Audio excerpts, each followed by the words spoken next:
Hi hello ಎಲ್ರಿಗೂ ಸ್ವಾಗತ ಸುಸ್ವಾಗತ. ನಿಮ್ಮ ಜೊತೆ ನನ್ನ ಕಥೆ ಧಾರಾವಾಹಿ ಮುಂದಿನ ಸಂಚಿಕೆ ಏನಾಗಿದೆ ನೋಡೋಣ ಬನ್ನಿ. ಪ್ಲೀಸ್ ಸಬ್ಸ್ಕ್ರೈಬ್ ಮಾಡಿ, ಶೇರ್ ಮಾಡಿ, ಒಂದು ಲೈಕ್ ಕೊಡಿ, bell icon button all button press ಮಾಡೋದನ್ನ ಮರಿಬೇಡಿ. ಇಲ್ಲಿ ಭೂಮಿ ಅಜಿತ್ ಇಬ್ರು ಕೂಡ ವಾದ ವಿವಾದ ಮಾಡ್ತಾ ಇರ್ತಾರೆ.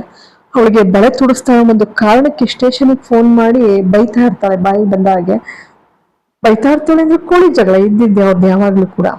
ಅದಕ್ಕೆ ಅಜಿತ್, ನೀನ್ ಇಷ್ಟೆಲ್ಲ ನನಗೆ ದುಷ್ಪರಿಣಾಮ ಅನ್ನೋದವರೆಗೂ ಮಾತಾಡ್ತೀಯಾ? ನೀನು ನೋಡು, ನಿನಗೆ ಎಲ್ರ ಮುಂದೆ ಬಂದು ಮುತ್ತು ಕೊಡ್ದಿದ್ರು ಕೇಳು, ನೀನು ಕೂಡ ನನಗೆ ಮುತ್ತು ಕೊಡ್ಲೇಬೇಕು, ಅಲ್ಲಿವರೆಗೂ ಬಿಡಲ್ಲ ಕಣೆ ನಿನ್ನ ಅಂತ ಹೇಳಿ ಸವಾಲಾಗ್ತಾನೆ. ಇದನ್ನ ಸತ್ಯಣ್ಣನೇ ಹೇಳ್ಕೊಡ್ತಾರೆ. ಯಾಕೆಂದ್ರೆ ಸತ್ಯಣ್ಣನಿಗೆ ಏನು ಅಂತ ಅಂದ್ರೆ ಇಬ್ರು ಆದಷ್ಟು ಬೇಗ ಒಂದಾಗ್ಲಿ, ಸಾಹಿತ್ಯನ ನೆನಪಿನಲ್ಲಿ ಸತ್ಯಣ್ಣನ ತಂಗಿ ಸಾಹಿತ್ಯನ ನೆನಪಿನಲ್ಲಿ ಏನು ನರಳಿ ನರಳಿ ಜೀವನನ ಹಾಳು ಮಾಡ್ಕೊಳ್ತಾ ಇದ್ದಾನೆ.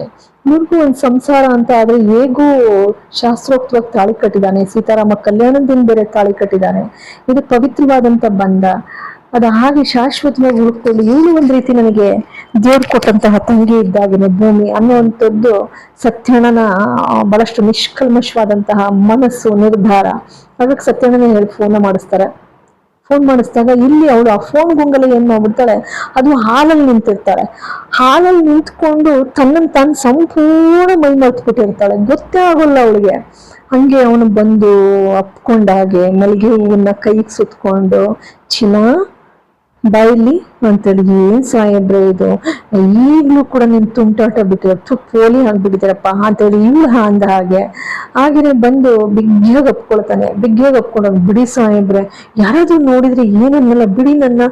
ಅಜಿತ್ ಹೇಳ್ತಾನೆ, ಬಿಡೋಕಲ್ಲ ಕಟ್ಕೊಂಡಿರೋದ್ ನಿನ್ನ, ನನ್ನ ಹೆಂಡ್ತಿ ನೀನು, ಯಾರೇನ್ ಅನ್ನೋದು, ನನಗಿಷ್ಟ ಬಂದಾಗ ನಾನು ನಡ್ಕೋತೀನಿ.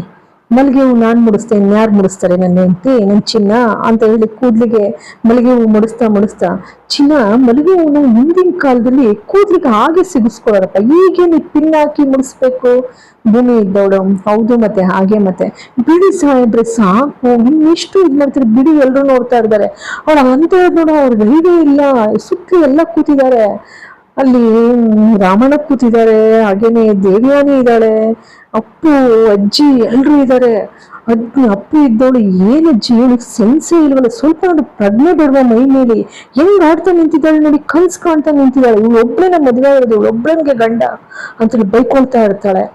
ಅಷ್ಟರಲ್ಲಿ ಸಂಗೀತಗೆ ಇರ್ಸು ಮುರ್ಸು ಅವ್ರದ್ದು ಬಂದಿದ್ದೆ ಸರ್ ಭೂಮಿ ಅಂತಿದ್ದಾಳೆ. ಏನತ್ತೆ ಅಂತಾಳೆ. ಏನ್ ಮಾಡ್ತಿದ್ದಮ್ಮ, ಅಡ್ಗೆ ಆಯ್ತಾ? ಆಯ್ತು ಅದು ಏನು ಅಡುಗೆ ಆಯ್ತು ನಡೆಯುತ್ತೆ, ಇನ್ನೊಂದ್ ಸ್ವಲ್ಪ ಮಾಡ್ಕೊಡ್ತೀನಿ ಕೆಲ್ಸನ ಅಂದಾಗ, ಬೇಡಮ್ಮ ಸಾಕು, ನೀನು ಇಲ್ಲಿ ಮಾಡಿದ್ದೆ, ಹೋಗು ರೆಡಿ ಆಗ್ಬಾ, ಎಲ್ಲ ಬರ್ತಾರೆ ಗೆಸ್ಟು ಹಾಗಂತಿದ್ದಾಗೇನೆ ಸರಿ ರೂಮ್ಗೆ ಹೋಗ್ತಾಳೆ. ರೂಮ್ಗೆ ಹೋಗ್ಬಿಟ್ಟು ಅಜಿತ್ ಕಾಲ್ ಬರ್ತಿದ್ದಾಗೇನೆ ಏನ್ ಮಾಡ್ತಿದೀಯ ಅಂದಾಗ, ಸಾಯಂಬ್ರೆ ಇವತ್ತು ನೀವು ಬಂದು ನೋಡಿ, ಸಾಯಂಕಾಲ ಬರೋ ಗೆಸ್ಟ್ಗಳಿಗೆ ನಾನು ಅತ್ತೆ ವೆರೈಟಿ ಅಡ್ಗೆ ಮಾಡಿದೀವಿ ಅಂತ ಹೇಳ್ತಾಳೆ. ಹೇಳ್ತಿದ್ದಾಗೇನೆ ಅಜಿತ್ಗೆ ಬೆಲ್ ಹೊಡ್ದಂಗಾಗುತ್ತೆ. ಯಾಕೆಂದ್ರೆ ಎಚ್ಚರಿಸ್ಬಿಟ್ಟು ಹೋಗಿರ್ತಾನೆ ರಾಮಣ್ಣನ. ಹೋಗ್ಬಿಟ್ಟು, ಅಪ್ಪ ಯಾಕೆಂದ್ರೆ ನೀವು ದೊಡ್ಡ ಬಿಸ್ನೆಸ್ ಕೈ ಹಾಕ್ತಿದ್ದೀರಾ, ಹಿಂದು ಮುಂದೆ ನೋಡ್ದಲೆ ಹೆಜ್ಜೆ ಇಡಲ್ಲ ಅನ್ನೋದು ನನ್ನ ಭಾವನೆ. ನಾನು ಒಬ್ಬ ಸಬ್ ಇನ್ಸ್ಪೆಕ್ಟರ್ ಆಗಿ ನೀವು ಈ ತರ ಯಾವುದೇ ಫ್ರಾಡ್ಗಳಿಗೆ ಅವಕಾಶ ಕೊಡಲ್ಲ.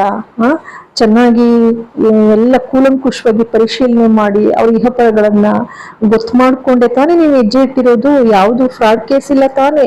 ಈಗ ಎಲ್ಲೆಲ್ಲಿ ಕೆಲಸ ಮಾಡಿದ್ರೆ ಅದನ್ನೆಲ್ಲ ಪತ್ತೆ ಹಾಕೊಂಡಿದೀರಾ? ಇಲ್ಲ ಹಾಕೊಂಡಿದೀನಿ ಅಂತ ಫೋನ್ ಬರ್ತದೆ ಅಂತೇಳಿ ಆ ಕಡೆ ಹೋಗ್ತಾರೆ. ಇದೇ ಗುಂಗಲ್ಲಿದ್ದಂತ ಅಜಿತ್ಗೆ ತಕ್ಷಣ ಯಾವಾಗ ಭೂಮಿ ಹೇಳ್ತಾಳೋ ಗಂಟೆ ಹೊಡೆದಂಗಾಗುತ್ತೆ ಅಜಿತ್ಗೆ. ಅಜಿತ್ ಕೂಡ ಇಮಿಡಿಯೇಟ್ ಆಗಿ ಪೊಲೀಸ್ ಸ್ಟೇಷನ್ ಇಂದ ಹೋಗ್ತಾರೆ. ಇಲ್ಲಿ ಭೂಮಿ ಎಲ್ಲ ರೆಡಿಯಾಗಿ ಬರ್ತಿದ್ದಾಗೇನೆ ರಾಣಿಗೆ ಫೋನ್ ಮಾಡ್ತಾರೆ. ರಾಣ ಇದ್ದವನು, ಆಯ್ತು ಬಂದು ನಿಮ್ಮನೆ ಹತ್ರನೇ ಇದೀವಿ ಅಂತ ಹೇಳಿ ಬರ್ತಿದ್ದಾಗೇನೆ ದೇವ್ಯಾನಿ, ನೀವು ಬಂದಿದ್ ಬಹಳ ಸಂತೋಷ ಆಯ್ತು ಅಂತ ಹೇಳ್ತಾಳೆ. ಒಳಕ್ಕೆಲ್ಲ ಬರ್ಮಾಡ್ಕೊಳ್ತಾರೆ. ಹೌದು ಸರ್, ನೀವು ಬಂದಿದ್ ಬಹಳ ಸಂತೋಷ ಆಯ್ತು ಅಂತ ಹೇಳಿ, ಬನ್ನಿ ಅಂತ ಹೇಳಿ ಎಲ್ಲರೂ ಸ್ವಾಗತಿಸ್ತಿದ್ದಾಗೇನೆ ಒಳಗ್ ಬರ್ತಿದ್ದಾಗೇನೆ ಎಲ್ರನ್ನು ಪರಿಚಯ ಮಾಡ್ಕೊಡ್ತಾ ಇರ್ತಾನೆ ರಾಮಣ್ಣ. ಅಷ್ಟೊತ್ತಿಗೆ ಸಂಗೀತ ಭೂಮಿನ ರಾಮಣ್ಣ ಪರಿಚಯ ಮಾಡ್ಕೊಳ್ಳೋದ ಅಂತ ಗೊತ್ತಿತ್ತು, ಮಾಡ್ಕೊಡೋದು ಇಲ್ಲ. ಅದಕ್ಕೆ ಸಂಗೀತ ತಕ್ಷಣ ಕರ್ಕೊಂಡು, ಇವಳು ನನ್ನ ಸೊಸೆ ಭೂಮಿ ಅಂತ ಹೇಳಿ ಪರಿಚಯ ಮಾಡ್ತಿದ್ದಾಗೇನೆ ಭೂಮಿ ಮುಖ ನೋಡ್ತಿದ್ದಾಗೇನೆ ಅದೇ ಈತನೇ ಪುರುಷೋತ್ತಮನ ಕೊಂದಿದ್ದು ಈತನೇ ಅಂತ ಹೇಳಿ ಜೋರಾಗಿ ಕಿರ್ಚ್ಕೊಳ್ತಾಳೆ. ನಾನು ಕಣ್ಣಾರೆ ನೋಡ್ದೆ ಈತನೇ, ಬೇರೆ ಯಾರು ಅಲ್ಲ ಈತನೇ ಅಂತಿದ್ದಾಗೇನೆ ಇಲ್ಲಿ ರಾಮಣ್ಣ, ಏನಂತ ತಿಳ್ಕೊಂಡಿದ್ಯಾ ನೀನು? ಅವ್ರು ನನ್ ಜೊತೆ ಬಿಸ್ನೆಸ್ ಕೈ ಜೋಡಿಸಿರ್ತಕ್ಕಂಥ ದೊಡ್ಡ ಬಿಸ್ನೆಸ್ ಮ್ಯಾನ್ ಅವರು, ಗೊತ್ತಾ ನಿನ್ಗೆ ಅವ್ರ ಬಗ್ಗೆ? ಹಾಗಂತಿದಂಗೆ, ಇಲ್ಲ ನಾನು ಸುಳ್ಳು ಹೇಳ್ತಾ ಇಲ್ಲ, ನನ್ ಕಣ್ ಸುಳ್ಳು ಹೇಳ್ತಾ, ಇವರೇನೆ ಶೂಟ್ ಮಾಡಿದ್ದು, ಇವರೇ ಪುರುಷೋತ್ತಮನ್ ಶೂಟ್ ಮಾಡಿದ್ದು ನಾನೇ ಕಣ್ಣಾರೆ ನೋಡಿದ್ದೀನಿ, ನಾನು ಸುಳ್ಳು ಹೇಳ್ತಾ ಇಲ್ಲ, ಸತ್ಯವಾಗ್ಲೂ ಇವ್ರೇನೆ, ಈತನೇ ಕಾರಲ್ಲಿ ಕೂತ್ಕೊಂಡು ಶೂಟ್ ಮಾಡಿದ್ದನ್ನು ನಾನ್ ನೋಡಿದ್ದೀನಿ ಕಣ್ಣಾರೆ, ನನ್ನ ನಂಬಿ ಪ್ಲೀಸ್ ನಂಬಿ ಅಂತ ಹೇಳ್ತಾಳೆ. ಅಷ್ಟೊತ್ತಿಗೆ ಅಜಿತ್ ಬರ್ತಾರೆ. ಸಾಹೇಬ್ರೆ ನೋಡಿ, ಈತನೇ ಪುರುಷೋತ್ತಮ್ನ ಕೊಲೆ ಮಾಡಕ್ ಪ್ರಯತ್ನ ಪಟ್ಟಿದ್ದು, ಶೂಟ್ ಮಾಡಿದ್ದು ಈತನೇ, ನಾನು ಕಣ್ಣಾರೆ ನೋಡಿದೀನಿ ಸಾಹೇಬ್ರೆ, ಇವ್ರು ಯಾರು ನಂಬ್ತಾ ಇಲ್ಲ ನೋಡಿ, ಮಾವಂಗ್ ಹೇಳಿದ್ರು ನಂಬ್ತಾ ಇಲ್ಲ, ದೊಡ್ಡ ಸಾಹೇಬ್ರು ಇಲ್ಲ ಇದಾರೆ, ಸುಮ್ಮನೆ ಇದಾರೆ, ನಾನೇ ನೋಡಿದೀನಿ ಕಣ್ಣಾರೆ, ನನ್ ಕಣ್ ಸುಳ್ಳು ಹೇಳ್ತಾ ಸಾಹೇಬ್ರೆ ಹೇಳಿ ಅಂದಾಗ ಅಜಿತ್ ಹೇಳ್ತಾರೆ, ಯಾವುದೇ ಕಾರಣಕ್ಕೂ ಭೂಮಿ ಸುಳ್ಳು ಹೇಳೋಳು ಅಲ್ಲ, ಅವಳು ನೋಡಿರೋದು ಕೂಡ ಸತ್ಯ, ಯಾಕೆ ಸುಮ್ಮನೆ ಅವಳನ್ನೆಲ್ಲ ಸುಮ್ಮನಾಗಿಸ್ತಿದ್ದೀರಾ ಅಂತ ಹೇಳಿ ಅವನು ಯಾವಾಗ ತನಿಖೆ ಮಾಡ್ಬೇಕು ಅನ್ನೋ ಅಷ್ಟರಲ್ಲಿ ಇಲ್ಲಿ ಏನ್ ದೇವಿ ಅನ್ನೋ ಜಂಗಾವಲಿ ಹುಡುಗೋಗ್ತದೆ. ಏನ್ ಮಾಡೋದಪ್ಪ, ಸಡನ್ ಅಂತ ಸಿಗಾಕಬಿಟ್ವಲ್ಲ ನಾವು ಅಂತೇಳಿ ಇಲ್ಲಿ ಅಶ್ವಿನಿಗೂ ಕೂಡ ನಾನೇ ತಾನೇ ಹಿಡ್ಕೊಟ್ಟಿದ್ದೀನಿ, ನನ್ನ ಮೇಲೂ ಕೂಡ ಶ್ರವಣನಿಗೆ ನಂಬಿಕೆ ಹೊಟ್ಟೋಯ್ತದೆ, ಏನ್ ಮಾಡೋದು ಅಂತೇಳಿ ಇಬ್ರು ವಿಲವಿಲವಿಲಿಂದ ಒದ್ದಾಡ್ತಾ ಇರ್ತಾರೆ.